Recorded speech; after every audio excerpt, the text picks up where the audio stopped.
पहला पाठ 2 समूएल पद संख्या 7 से 4। उसी रात प्रभु की वाणी नातान को ये कहते हुए सुनाई पड़ी, मेरे सेवक दाऊद के पास जाकर कहो, प्रभु ये कहता है, जब तुम्हारे दिन पूरे हो जाएंगे और तुम अपने पूर्वजों के साथ विश्राम करोगे, तो मैं तुम्हारे पुत्र को तुम्हारा उत्तराधिकारी बनाऊंगा और उसका राज्य बनाए रखूंगा।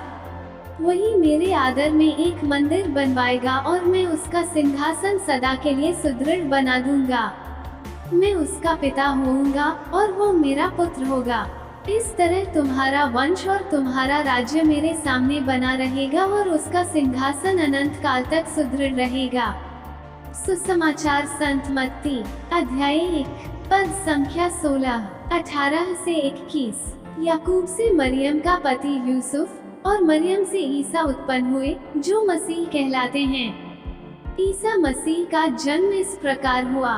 उनकी माता मरियम की मंगनी यूसुफ से हुई थी, परंतु ऐसा हुआ कि उनके एक साथ रहने से पहले ही मरियम पवित्र आत्मा से गर्भवती हो गई।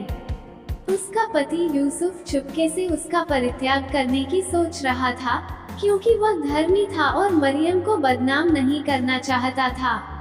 वो इस पर विचार कर ही रहा था कि उसे स्वप्न में प्रभु का दूत ये कहते दिखाई दिया, यूसुफ, दाऊद की संतान, अपनी पत्नी मरियम को अपने यहाँ लाने में नहीं डरे, क्योंकि उनके जो गर्भ है वो पवित्र आत्मा से है।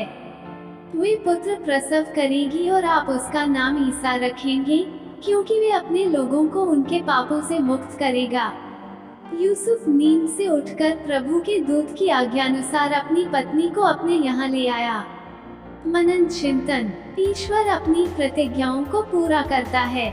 प्रभु ईश्वर ने नबी नातान के द्वारा राजा दाऊद से कहा कि मैं तुम्हारे पुत्र को तुम्हारा उत्तराधिकारी बनाऊंगा और उसका राज्य बनाए रखूंगा।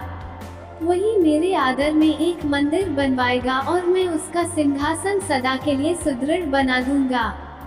वास्तव में ये प्रतिज्ञा प्रभु यीशु ख्रीस्त में पूरी होती है।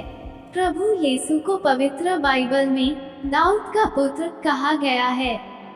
यूहन्ना 2 में हम देखते हैं कि यहूदियों ने ईसा से कहा, आप हमें कौन सा चमत्कार दिखा सकते हैं जिससे हम ये जाने कि आपको ऐसा करने का अधिकार है।